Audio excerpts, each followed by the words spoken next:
pasamos ahora a presentar la siguiente conferencia, que es nuestra conferencia de cierre, y la cual, bueno, pues ha sido elegida en el sentido de que va a ayudar a redondear todos los temas y conceptos que hemos estado escuchando a lo largo de estos ya 5 días. Muy brevemente voy a presentar a Surya, en inglés, por supuesto. Lo voy a más bien a darle la bienvenida para que después el maestro Sergio Dávila lo presente. Surya, please feel very welcome to this house. It's a real pleasure to have you here and at this space, sharing with us your thoughts, your work. And I will ask now to Sergio Davila, who you of course know. I ask him to present you, to introduce you to the audience as a token, because he's been the one that showed us the way to get you here today. And through you, Sunand, and so many other people that have accompanied us today. Please, Sergio, go ahead. Hola, buenos días a todos. Buenas tardes ya. Bueno, pues es un placer para mí presentar a Surya. Lo considero un gran mentor y me fascina su trabajo.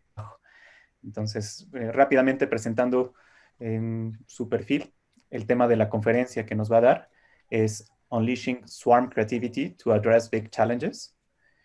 Él es diseñador industrial y algunos de los antecedentes de identificación clave son que ha trabajado como consultor de diseño para varias empresas internacionales. Fue profesor titular de diseño industrial en la Universidad de Illinois en Urbana-Champaign. Es presidente de la conferencia del 50 aniversario de la Industrial Designers Society of America. Es autor de 2 libros sobre diseño industrial, uno sobre fabricación y otro sobre color. Y es fundador de la empresa Authentic Design, presidente emérito del Seattle Design Festival, y es creador del método Design Swarms, el cual tuvimos también la oportunidad de tener en el 2016, dirigido por él, en la UAM Azcapotzalco. Esta es una técnica de diseño liviana, utilizada en negocios, organizaciones sin fines de lucro y educación en todo el mundo. Y se ha utilizado también en empresas como Amazon, Amgen, Autodesk, Callison, Deutsche Bank, Lilly, T-Mobile, Microsoft y Ray. El mensaje básico de esta ponencia será que en la actualidad nos enfrentamos a un aumento espectacular de los desafíos empresariales y sociales que son cada vez más volátiles, inciertos, cambiantes y ambiguos. Los métodos tradicionales de resolución de problemas, incluso los planteamientos jactanciosos como el pensamiento de diseño, que reclaman una elasticidad infinita para abordar todos los problemas perversos, tienen una eficacia y velocidad limitadas, a menudo por estar vinculados a estructuras de procesos antiguos, restringidos por jerarquías organizativas y limitados por definiciones de resultados estrechas.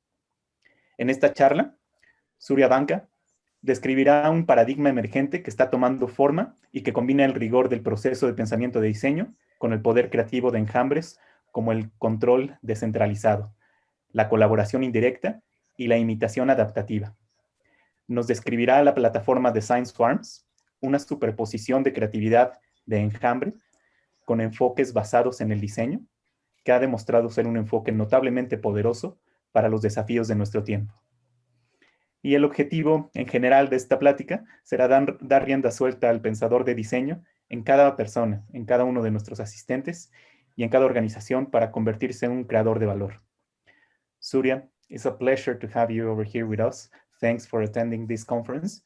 And I'll leave you the microphone so that you can share with us all the experience that you've been having with Design Swarms. Thank you, Sergio. Let me just share my screen. I hope you can see a picture of Seattle with a green border around my screen to make sure that you see my whole screen. You see that? Yeah? Okay. So my apologies for my lack of Spanish. I can understand, but I don't have the confidence to speak. But I'm very honored to be here. I have been listening to some of the talks, and really, it is such an honor to be among such a great gathering of speakers. So today, the thing that what I'm going to speak about is what I think is a next stage of the development of design, and that is that when we combine design and design thinking and the creativity of swarms, when we all come together. When I think about, I've been watching some of the this wonderful conference over the past few days, and what strikes me is that there's so many voices from so many different places around the world, and all of us are swarming together at this point, coming together, bringing our creativity to this particular moment that we are facing during COVID, right? And we are bringing our creativity together. And so my talk is also about this approach of many creative minds coming together. So this is sort of a way that I will go through my talk. I want to talk a little bit about problems of scale. We've got big problems of scale on our planet today. And then I'm going to talk about my discovery of this wonderful thing that I call swarm creativity. And I want to talk about this particular moment that we are in, this moment of COVID, which is really turning into a laboratory in which we create the new. And that new that is taking shape, I think, is what we can call design 4.0, the next stage of design. And then I hope we can have a conversation. Okay, so before I begin, a little bit about my own beliefs and where I'm coming from. My belief is that, and I'm just going to check a little bit to make sure my slides are advancing. Okay, do you see a slide on the screen with blue text? Okay, great. So my beliefs are, first, that all people are creative. All people have internal creativity in them. We as designers are people who, architects, designers, we have learned how to take that creativity and channel it. But when all people can channel their internal creative power, they can do incredible things. They can do incredible things for themselves. They can do incredible things for their families. They can do incredible things for their communities, maybe even for the world. And so that is a belief that I have, that every human being is creative. But I also think that every human being does not have the gift that we've been given of learning systematic processes, whether we're into school architecture, design, systematic ways to unlock our creativity. For us, that is, of course, a design thinking process that lets us take our raw creativity and turn it into some value, turn it into some kind of useful outcome. So I think the design thinking process is that key. It's a very important piece that manages to create value from this creativity that is in our brains. So for me, my own mission, my mission in my life is to help to unleash that design thinker in every human, every person, every organization, so that they can become a value creator, that they can use that creativity in their lifetimes. And just like as we in the field of design have learned how to use our creativity and turn it into beautiful architecture, like we just saw in the last presentation, beautiful industrial design, beautiful interaction design, beautiful, whatever they are, right? That everyone has that. So that's my mission. I've spent a lot of time working in the world of industrial design and in the world of interaction design. I have had the opportunity to work on products that reach billions of people. And it's been a great fortune to be part of teams, to be working in my own studio to develop such these products. And I spent a number of those projects were done when I was working at Microsoft for many years. I was there for 16 years, ran the central design team there, and had this great privilege of being part of building a lot of these products. But I also had another privilege when I was in that company. I was able to use my own love of design, the fact that I had spent many years as a professor of design, and help to change this company so that from having technology in the center of this company, I was able to help with others put design at the center of this company. And so we had this new CEO, and I had this opportunity under the CEO to really train thousands and thousands and thousands of people, about 25,000 people in design thinking. And that really changed the direction of this very, very large company that has such a big influence in the world. And one of the things that we did, and I got an opportunity to do, is to create ways that the whole company came together and act in designerly ways, take ideas from startups and from design and actually make stuff, unleash their own creativity. And one example of that was this hackathon, where we designed a hackathon that every one of the 120,000 people in the company could participate if they wanted to. In about 125 different countries, in many, many cities around the world, they could actually work on projects for 2 days. And it was extraordinary. Not everybody in the company participated, but something like 30,000 people in that first year actually stopped what they were doing, and then for 2 days, they worked on projects that they thought were really important projects for the world.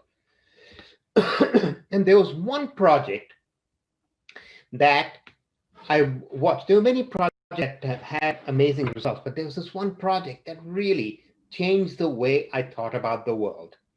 And this was a project that it was trying to help people who have ALS. ALS is that disease that affects the body, and so that the mind remains intact, but the rest of the body just wastes away. And the project was, how can we provide dignity and independence and mobility to somebody who has this disease? And so this team, I watched how this team went through their work in the 38 hours. And in 38 hours, they had created a wheelchair that somebody who had this could sit in and be independent and move themselves around and be safe. And one of the members of the team actually had ALS. And there were different people in the team who came from different backgrounds. And what was amazing was to watch how they worked together to create results.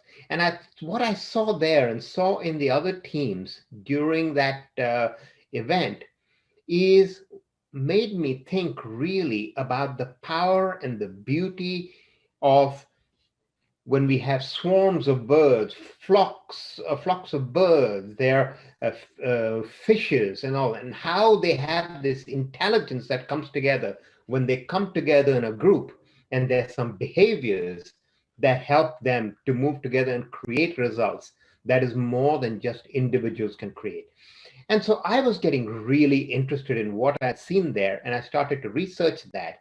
And I was also getting very interested in saying, outside the walls of Microsoft, there are big problems that are going on in the world. We sometimes people call these the problems of VUCA, which is problems that are very volatile, very uncertain, have a lot of change, and are very ambiguous. So the world is becoming a VUCA world. Every day we have problems that are increasingly changing, increasingly ambiguous. right? And they're much, much more difficult. What we also in the world of design might call wicked problems, but wicked problems at a global scale, right? Climate change is probably the biggest VUCA problem we have. And so we live in the time of this, in this planet, where we are in the VUCA age of this planet. And we have two futures ahead of us. We have one future, which is a creative future where we bring all the creativity, all the technology, all the wisdom together, and we somehow beat this time, this window that we're at, and we go to a future that feels good, that's right, that is just, a future that is environmentally sustainable, a future that has a positive aspect to it. But there's equally, at this particular moment, there's another future that is emerging in which we have to do everything we can in this small window of time, and that is the dystopian future. And that's the future where the VUCA problems overtake us. And I don't want to depress us, but there are a lot of issues, right? There are a lot of issues from what is happening to the environment. None of the environment's clean anymore. You can't go to a single place that is clean. We're putting plastic into all our fellow species. And we've got species that have been around for 50, 60 million years. About 100 of them are going extinct every week.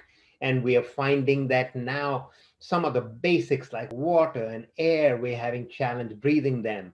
And we are finding that, we are 7.5 billion people on the planet, moving quickly to 9 billion people. And we really wonder whether our spaceship can really handle this kind of growth. And we don't know what exactly to do with it. And then we've got things like we are sort of spent the last century fighting over oil, and it looks like we're starting this century fighting over water. And we're finding that these huge, big cities are growing out of control. Sometimes these cities are bigger than countries. So it's not, we have to look at these problems and face them. These are the VUCA problems of our time. So that is where we are, and some of the things that we've been building for the past several decades, a consumer culture we thought would make everybody happy, right? Into the turnaround and it's causing devastation on our planet. And so there's some big things that we need to look at. So I was getting very interested in, how does this thing called design, which seemed to make this big difference in this one company, Fortune, what is the opportunity to go outside and start to have an impact on these thousands of wicked problems on the planet? Is there a chance that we can actually use the same kind of thinking that's having so much success in business, right? Which is creating such, by any measure, such huge business success. Can we really put it towards human success, planetary success, successful life in a bigger way? Let me just stop there for a second and say, is the pace okay? Pace is good? Yeah. All right. Great. So, so can we actually start to impact things in there, right?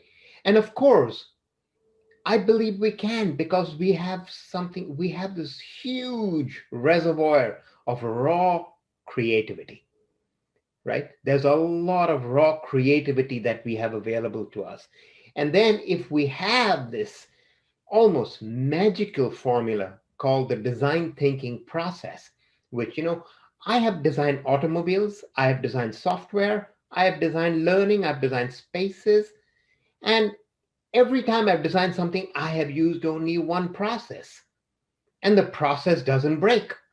The process seems to be infinitely flexible and malleable. And regardless of what problem I throw at it, whether a small problem of how I solve something at home, or whether it is about creating software that is going to be used by 1 billion people, or it's a hardware problem, or whatever problem, this thing that we have called the design thinking process, where we start human-centered, we begin with empathy, we go broad, we understand, and we frame problems, and we go through creative ideation. It works every time. It has never failed, right? So could we take this process and somehow make this available to everybody? And then we've got a lot of brains that are available, a lot of creative horsepower that is available to us. So that has been a mission for me, right? And, as a professor of design, teaching, hundreds of students, and then as somebody leading the Microsoft Design Academy, and driving that, teaching thousands of people, I was very confident that this process is so strong. Now, the question is just how do we make it available to a lot of people? So I was curious to actually first check that there is this creativity around the planet. And so I spent some time researching. And yes, there is. There's evidence of this everywhere if you look. These are 3 Nigerian schoolgirls. They have never learned about engineering. They've never learned about design. But for their town, they came up with a way, because they had a shortage of electricity, to turn pee into power, right? A urine power generator, right? There is this young man who is looking at the problems of people who can't see, and that braille printers cost thousands of dollars. He figured out how to use Lego to make it for a couple of $100s, and he created a company. There is this young man who is a 9-year-old Maasai, a son of Maasai tribesmen in Kenya, who has never been anywhere near school. And his job is to keep the cattle safe from lions. And, usually what do you do if you're trying to keep your cattle safe from the lion? You poison the lions with some poison meat. And instead he said, I don't want to kill the lions. And he figured out a clever way to hook up some batteries and create these lights that scare the lion and detects when they're close by. So raw creativity is just waiting. There's just not a formula, a system, a design thinking process for people to be able to take that broadly. Every now and then, like these 3 examples, just the genius of these people, these young people in this case, creates results. But there's a lot more of this genius waiting. And so I was thinking, so how do you actually turn that? It took me 7 years to learn this process, right? I went to undergraduate school, I went to graduate school till I gained mastery of this process. How do you make this available to everybody? So I was, for me, a breakthrough came when I was traveling in Australia, and I was in the middle of Australia, in the heart of Australia, the red heart of Australia. In the middle of it, there is this big rock called Uluru, where there is, the oldest civilization on the planet, really. The Pitjantjatjara people who've been there for more than 30,000 years, but they don't have a written language. They have a pictorial language, and they communicate just fine with that language. And when you go close to this rock, you find that the whole rock is one big canvas on which wisdom is shared, and this is how knowledge is shared. It is very inspiring. Say, if this kind of complexity of knowledge can be shared just through pictures and sharing through that way, we can take this design thinking process maybe and turn it into something like that. And so this inspired me to create the first version of what I call the Design Swarms process map, which takes the design thinking process and just turns it into a map that is self-explanatory, that, with some help with a skilled facilitator, people who don't know anything about design can actually use this map to go through a problem-solving process. And so I said, okay, let's test this. And there was, in the city I live in, Seattle, there's a big problem of homelessness among women. So that is the first place I was testing it and saying, if women who are suffering homelessness and this problem that the city is being able to solve hasn't been, it's still remain a problem regardless of how much money we throw at it. And so we ran a workshop with them. And, I don't have time to go into the details of the solution, but they came up with a brilliant solution. And because what did they bring to it? They may not have known the design thinking process, but they knew their lives really well. And from that, mix these 2 things together, and the problem had a solution. And so since then, this particular approach of the design swarms process map, right, has been used for a whole bunch of different problems, from cleaning oceans to taking on waterborne diseases. This one is in Kenya, waterborne diseases. This one was a problem that was in Brazil of rainwater harvesting. And what was astonishing for me is, with a simple formula, the design thinking process is not very complex, right? It can be explained. One of the powers of it, it can be explained without jargon. It can be explained in simple language. So it becomes very accessible.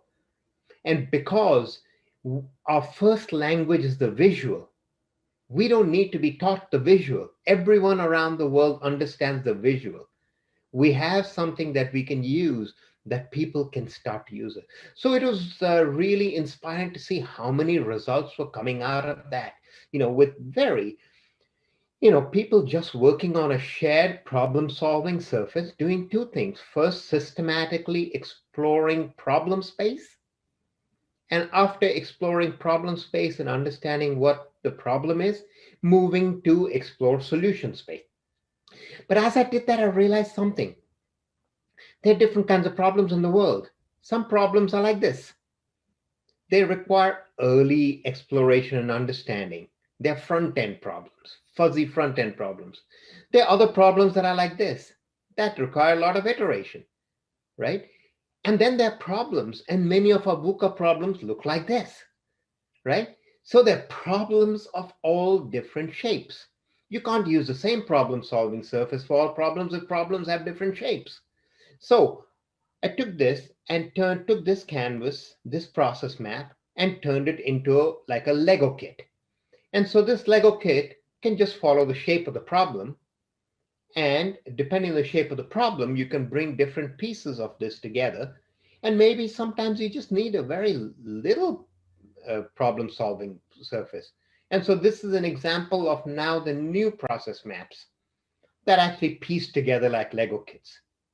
And so this has been something that, again, I've been able to use in a number of places. This is an example of it being used for preventing drug addiction. And the people who are working this are people who have faced opioid addiction. One person dies every 11 minutes in Ohio from opioid addiction. So why not get the people who really understand that problem, people who face that, and people who are responding, frontline responders and emergency room technicians and doctors, and have them solve this. And they came up with really interesting solutions to this. And here we're looking at just about a day and a half worth of work as they're going through this map.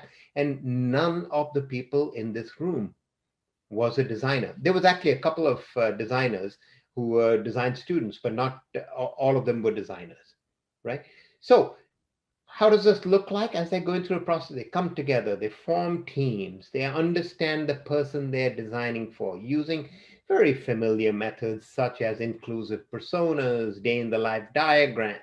They create journey maps, extract challenges, create adaptation maps, do systematic extraction of needs, turn those into inclusive design goals, select goals, go through ideation, do validation through a method called BXT, and then create storyboards, and then go to scenarios, and this is ready for testing.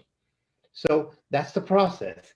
Now, I wanted to share this because this has been some of the most wonderful work that I've had the opportunity of doing. This was with Sergio and his students, where after the earthquake in Mexico City, we did a workshop, and I won't go, there's so much richness in this workshop, but I just wanted to give a short glimpse of some of the work that his fantastic students did. Again, looking at understanding the needs of a persona, using exactly the same methods, going through user journey maps, using that to extract the real needs, using that to define goals, figuring out what exactly needed to be solved in this emergency for Juanita, and creating ideas, and from those ideas selecting the best ideas. And the idea that they finally came to was absolutely brilliant, and taking that and turning it into a result, a storyboard, so it's communicable, and actually be able to pitch this out. So really memorable, beautiful project. And there were, I believe, 6 or 7 of these different ideas that were created by the students. So it's been a privilege to see how many places have started to adopt and use these in these experiments as we ran. Now, we've been doing that mostly on paper, and something happened this year. And suddenly our future shifted. We had a future, and the future was not what it was. We suddenly got separated, and we could no longer spend time together, right? And we suddenly were facing this COVID moment, our first global experience, the first time all of human beings on the planet have ever faced the same condition. This has never happened before. And what did we see? We saw the rise of creativity. We saw in every country at different levels, people started to create. People started to turn scuba diving gear into ventilators. We started to see people create do-it-yourself kits to create ventilators. We saw things like this is the Virgin Space group change their production overnight to start responding to it. We started to see things like Dyson vacuum cleaner shift their production to create something. So here in Turkey, this was how to take a single ventilator and break it up into 2 different parts. People were looking at airports and saying, since no air travel is happening, then how about we turn those into hospitals? People were starting to think about what is the reinvention of the new office. The point here is there were not just a few people who were doing the designing while the others were recipients. Everybody was jumping into designing. This is in India, where railway workers were transforming carriages the trains that stopped into hospitals. And we saw this everywhere. Phone booths turned into places to check, do coronavirus checks. We start to see even people who would have been thought of as recipients. In this gentleman here with a prosthetic arm, in the past, there would be somebody who had been designing for him. He became a designer and creator for others. And at every level, we saw this burst of creativity, right? And we still see that today. There's been in this moment, in this dark moment of COVID, we've also discovered something, right? These are from villages in India, right? Using traditional forms of painting, that there are people educating each other using traditional motifs of how to keep themselves safe. So this is happening all over. And one of the reasons that's happening is because at this moment when we had this first global event is also a time when we're also globally connected, because we happen to have something called digital technology, which is also interconnected. So our sharing is very quick. We learn from each other on a daily basis. So the world has got connected not only by the COVID problem, but also our interconnections. We're all looking at the same YouTube, regardless of what country we're in. We're all using the same Instagram. We're all using the same tools and looking at what each other is doing, right? And so the opportunity for Design Swarms was really to now go digital. And what has been astonishing is I thought that this would be the poor cousin of the rich physical experience. It has actually been the opposite. The digital experience has in some way, we miss being together and being able to give each other a hug and have a cup of coffee together, but we have other benefits of the digital experience. When we are in front of digital whiteboards, our bodies are invisible, so everybody can see. Our bodies can be far away in different countries, and we can start to work together in all kinds of different ways. So now I'm finding myself leading global teams who are coming together across time zones, working synchronously and asynchronously, using similar processes, to same processes really, to now use these approaches. And a lot more people now who previously were outside the design bubble are having a way using these digital whiteboards to become part of this process. We start to see very interesting things where we have people can start to make connections between different ideas, start to make connections across teams. So things, unexpected things are starting to happen with that, right? Now, as this process is evolving, there is now, because these digital whiteboards each day become more powerful, we can start to embed a lot of knowledge right onto these whiteboards. At the bottom here, you can see knowledge about business models, experience models. This is what I would teach. But now I've been forced to put that knowledge out onto these problem-solving surfaces, not different from what is happening with Uluru and that big rock and the knowledge that is over there, right? And so now this is a process map for inclusive design, that people are coming together and trying to create ways to design inclusively. There's other processes for voice design. And so this has just been this interesting moment. And students, teaching a lot of students and, large groups of students together to use these maps to navigate very complex spaces. Also, this is a way to bring people together from around the world. Now we start to see where we are in the world, and we start to build some kind of community through these digital whiteboards. And it's been interesting, been doing projects also with the World Design Organization, where we're starting to use it for, social good at very large scale. Here, there are 100 plus participants, 37 countries, all working on the big problem that's emerged during COVID, which is gender violence, right? And so that was fantastic. And and it has been really quite wonderful to see the adoption of this kind of approach start to grow, where more and more folks are adopting swarm creativity. So what is happening over here with this? This happens to be the experiment I'm running, but there's something much bigger. This coming together in creative ways, right? So now what is the opportunity for us? So in this future, which has got two paths ahead, we may actually have a chance in this very small window we have. People say it's 12 years from the climate crisis, right? And shrinking. And the other crisis coming. Climate crisis is the big one, but there are lots of other ones. We have a chance to enlist billions of creative minds. So if you have thousands of wicked problems, we have a chance of using billions of creative minds, right? So I want, it's when things are changing right under your feet, it's hard to recognize what's happening. But I think this is what's happening.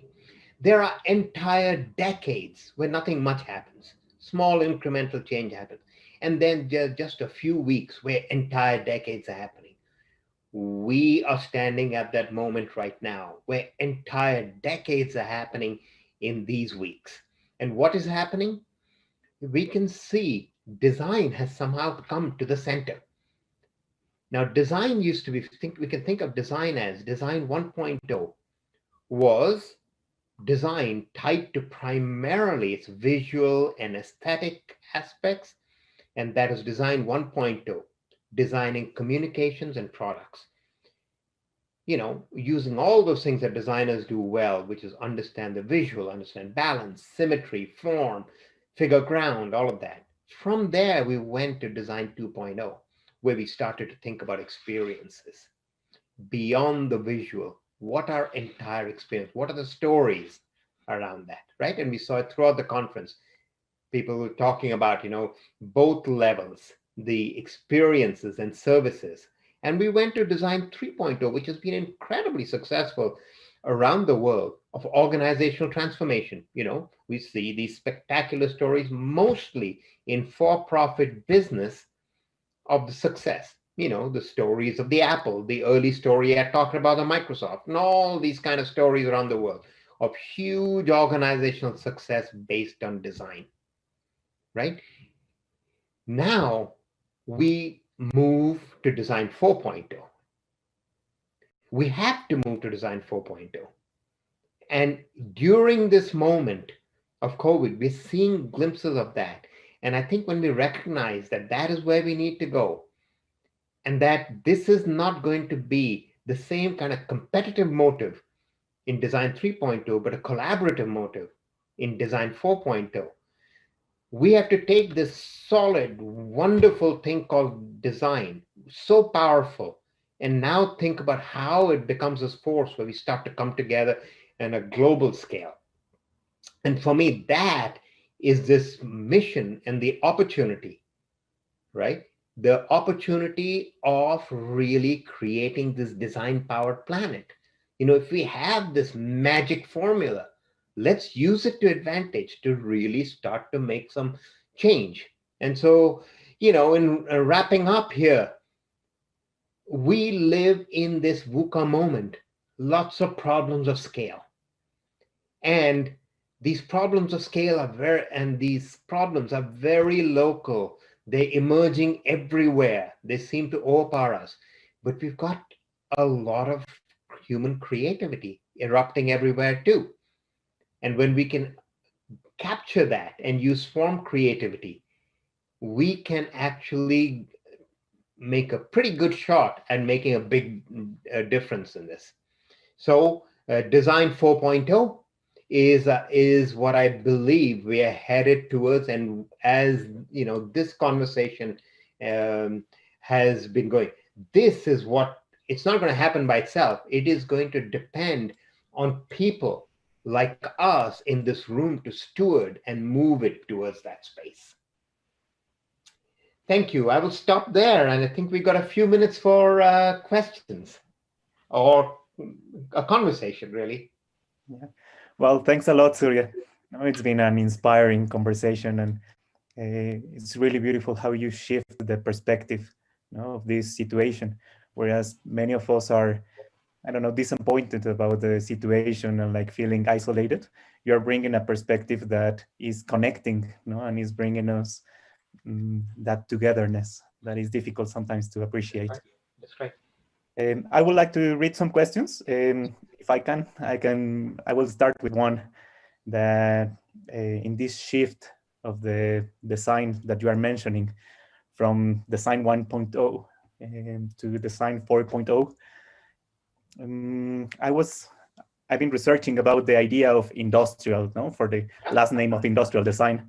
Mm-hmm. And the etymology of industrial design is very interesting. The idea of indos, inner, inside us, and struo, the construction, building. So industrial is etymologically building from the inside. Is there a possibility from your perspective to shift also from that idea that industrial design is for making products and for increasing the productivity of the companies, and industrialized products to shift from a creative point, from creating from the inside, from what we really have in our hearts, in our inner minds, to put it outside in the world and to create that togetherness? I think that is such an excellent question, right on point. Because what? I mean, if we look at where design as the way we know it is born, it is tied to mass production. Mm-hmm. Design gets born at the moment of mass production. Before that, we have craft production, which has intimacy built right into it. Because your scale with craft production is very small. You know who you build for. Are you building for yourself, or you're building for 10 other people that you know? You're the village blacksmith, right? Mm-hmm. You are the cobbler, you're the tailor. And then we get the ability to make in multiples, first in hundreds and thousands, and then we get the ability to make in millions. And now to be able to make one thing that can be used in millions, we need a specialized discipline. And that's where industrial design gets born, whether it's messages or objects. We need this other skill to be able to somehow understand who's this average version of the other person and create an average product.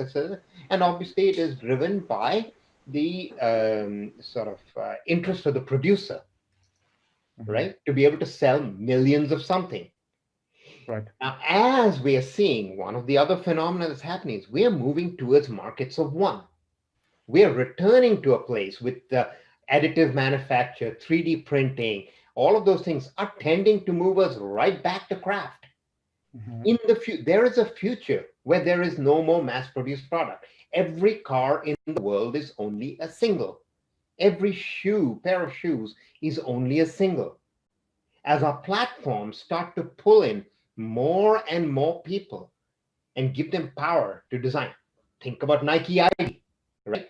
You can go to Nike today and buy a shoe, or go on Nike ID and design your shoe. Go to the Bose store, design your own pair of headphones, right? Usually the kits or parts, right? But more and more we are moving to it, and Kickstarter is part of it. Now, the whole notion of creative community. So to your point, what is coming back in the new craft production is that empathy, intimacy, that exactly what you said, the emotion that comes from human versus industrial. Right? So that is not a natural future that will unfold. That is a future that will have to needs leadership, and it needs our leadership to push towards that. So it again doesn't become some variation of 3.0, because through Design 3.0, while it has been an incredibly profitable and successful enterprise, it's caused mayhem on the planet, right? It has helped create a huge mess. So Design 4.0, we have to think very carefully about how we lead. It won't lead itself. We have to lead. Exactly. No, and as academics, as educators, we have that responsibility, of transcend. I don't see that we should avoid that industrialization, or we should stop making objects. I see that we should integrate and transcend that thing. And to just build on that, which is, sometimes our societies are called materialistic, right? But they're not materialistic because they don't understand the power of material. They're just wasteful. We need a new enlightened materialism, right? That truly understands the power of material and values material. That you have, instead of having 100 pieces of clothes, you have 3, but they're beautiful, right? Or whatever that is, right? So there is this notion, there's an interesting thing that we, again, as academics and as leaders, we have to do. Yeah. Great. Well, thanks a lot. There is one question also in the chat that is talking about the today's world, the economic system, as we know, the capitalism. They are asking you if you see a relationship between creativity and capitalism. I don't know whether it's creative. I mean, there's of course a relationship, but right now, at least, here I'm sitting in Seattle, right? It's like in a boiling pot right now. And what is the conversation going on around right now here? It's about social justice. And social justice is, of course, tied very closely with some of the economic systems that we're in, and the political system, and the capitalistic system that we are in, right?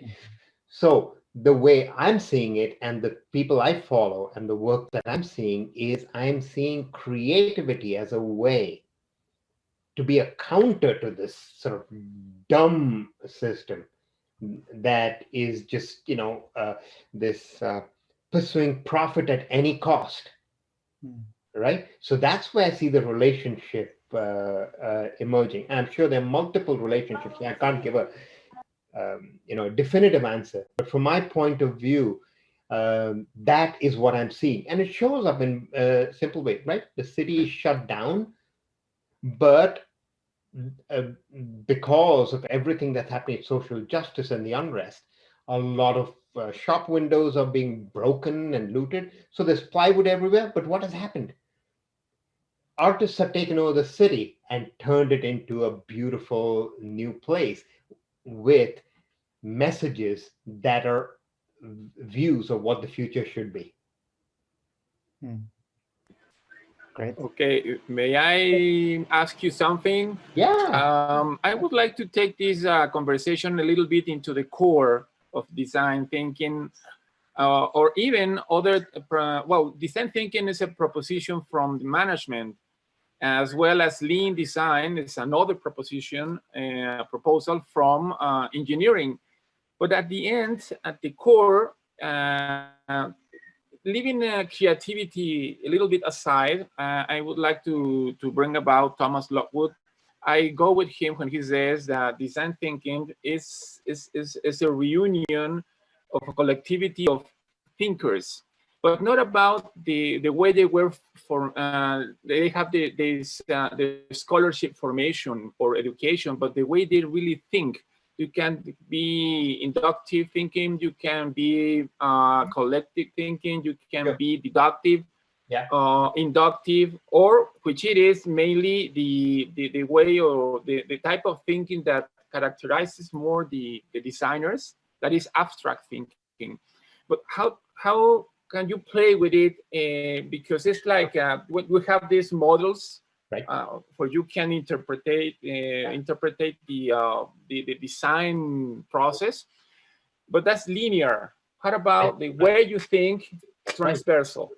Great question, Claudio. Yeah. So in my view, I look at it, and this is not my original thought. It's based on thinking of a lot of people, so to speak, so I think the three different ways of thinking, right? At least there are more, but at least three. One's, of course, the form of thinking. We've looked at the past and we're extrapolating from the past, right? What has happened in the past, we say, okay, that's how the future is a continuity of that.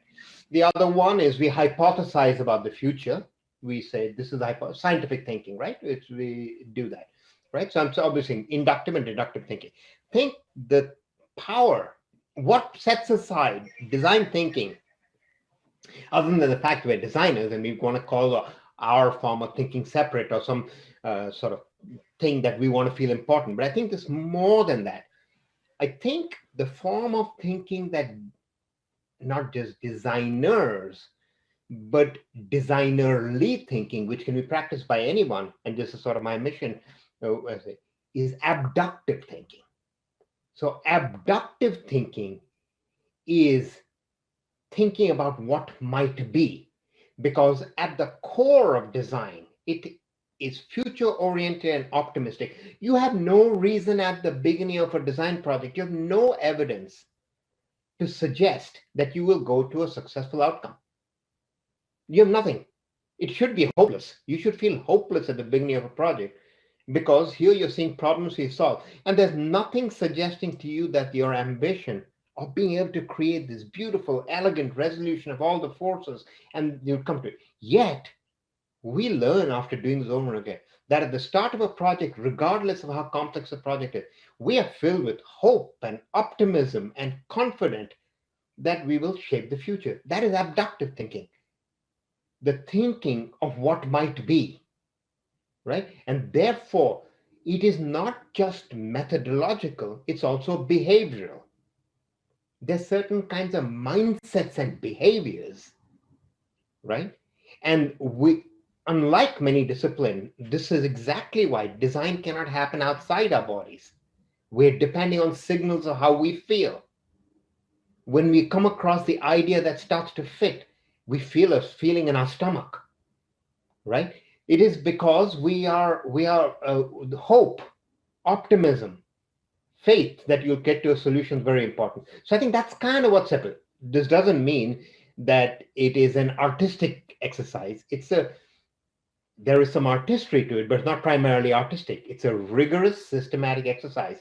But this leap of faith in the face of all odds that you will come to a great solution, I think for me is what makes a difference. You're still mute, Claudia. Thank you. By the way, you can stop sharing your. Oh, right. Oh, good idea. And well, I like your answer. I go along with it. And then there's this, did you remember the movie Ratatouille? At the very end, there's this quote from Ego that says that you can, well, I'm gonna phrase him, you can get well, everybody has the possibility to be a creative, a designer, but not everybody can be a designer. Yeah. So that's the way I see design thinking. Design thinking drives you to design and helps design in the other hand. I like the way design thinking tools and systems help designers to, how do you say, to settle down ideas, because when the clients see all these graphs and sheets and post-its and this, and they say this is too complicated, that's a very nice justification about the way we have to think, and people can't stop complaining from us designers to be always wandering about and not making things into a firm terrain. So that's a very interesting view that we designers have to value from design thinking instead of being against it. Because sometimes I feel that opposition from designers to design thinking. Yeah. So to add and build on what you're saying, the way I think understanding design thinking is a necessary but insufficient condition to do great design. Because design thinking is like height in tennis. You need a certain amount of height to play a good game of tennis to get to a certain level. You need to know that there is a process of design thinking. But design thinking is not design doing. It's different. You can know design thinking as a theory. It's not going to make you a good designer. But if you don't know that there are steps and you just start doing, you're not going to be able to solve hard problems. Right? Your intuition can take you only so far. It can handle simple problems, but you can't really navigate complex problems. So you do need to understand all of the thinking and the methods, but just knowing that is like reading about dancing, right? You're not going to be able to dance till you go onto the dance floor.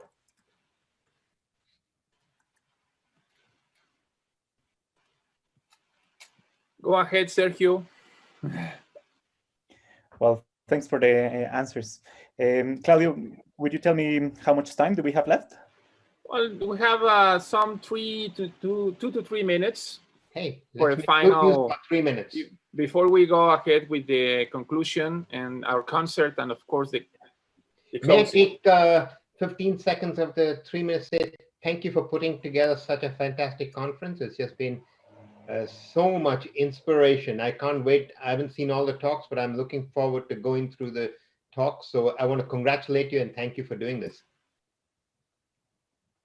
Well, thanks a lot. We have still a few questions from the chat, but I don't know if we can go through all of them all. Maybe 1 or 2, if the answer is short. Well, let's go with the one from Ivan. He's asking, how could design swarm creativity and design 4.0 be applied to tactical or crowdsourced urban design methods? Let me replay. How can it be applied to urban design methods? I'm using them in urban design methods right now. I'm using it for urban design right now. And so at the high level, a simple level, because design swarms are, first, we're saying everybody's creative, fundamentally. The task now is how to unleash their creativity, right? And so pulling people into processes. We're trying to create a waterfront in Seattle that's inclusive, right? But this particular task of not just something not being left just to architects and designers, we're bringing community in. And we have Somali Bantu refugee communities over here. And our waterfront can easily become the playground for the wealthy people of Amazon and Microsoft and various places, right? So in terms of urban planning, if we can bring the creativity and the lived knowledge of people together, right? Right now, we're out of the process because you tell them, come design, they don't know what to do. But if we have prescriptive surfaces that actually show, you first have to do this thing, like describe your life, right? And then after you describe your life, you need to describe what you do in a day, and then where you run into problem during your day. And then how do you solve them? So when people are led through step-by-step methods, they can enter the process. We can start creating inclusive processes that bring people in, right? So that it's not just a minority who have the whole say. Now, of course, there's a question that comes up naturally for any designer, comes up for me. So then what's my job, right? If I'm saying, I think your job just gets bigger, because now you get to be a leader, coach, facilitator, right? Now you get to have a bigger position, not a lesser position when you pull others into the process. You're still the visual expert. You're still the person, the orchestrator, right? Now you get a lot more brains together to help drive this process, right? So that brings so much more power. So, I also want to caution when people start saying, but this is my baby, why, I don't want to give it away to others, right? What will happen to me? I want to have a job, right? Have confidence on that is the important thing that I tell people. Did that answer the question?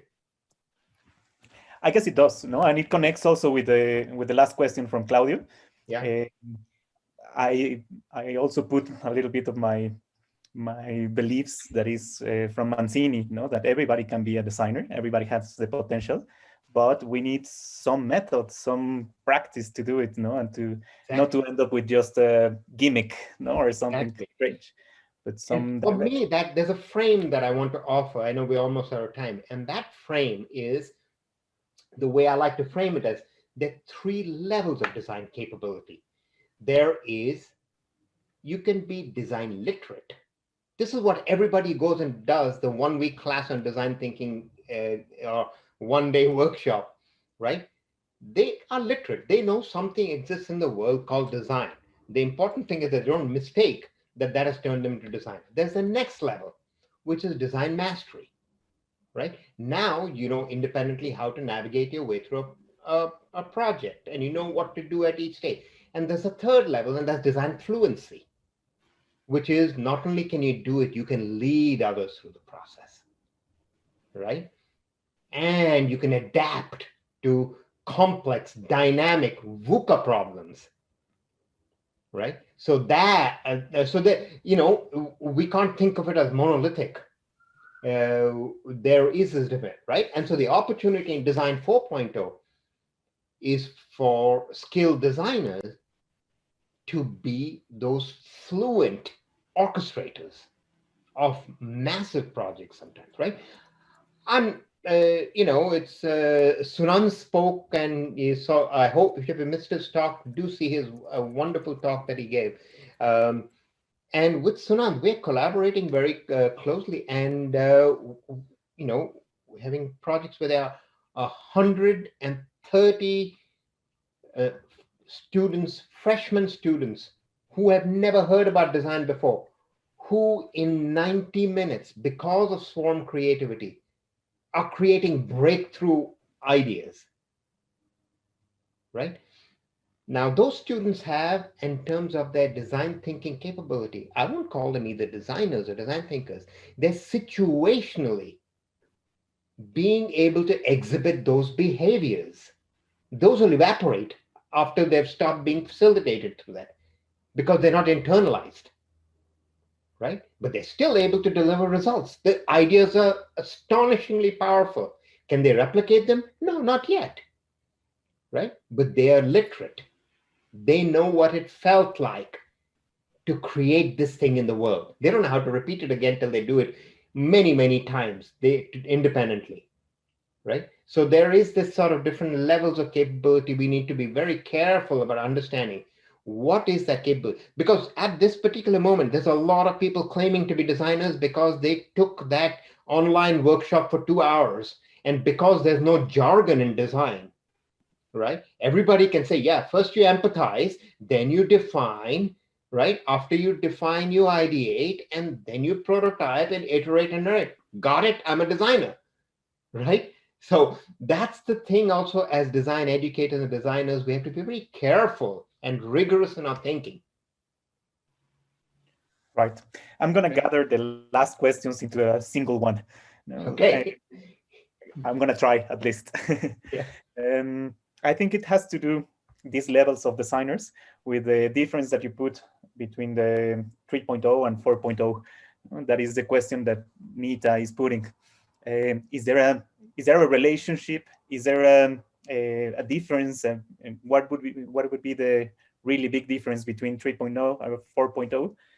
And if you can also recommend us or give us a few cookies about authors or people that is working in that level of design, no? Sure. So, right. I mean, again, it's organically emerging, and I don't know if I can give you the definitive answer, but I can give you a few clues. So the frame, this frame actually is not new. The first person who created a frame in thinking of scales of design was Richard Buchanan, 1992, right? And the framework is the 4 Orders of Design, a paper that he wrote in 1992, right? That's the seminal paper there.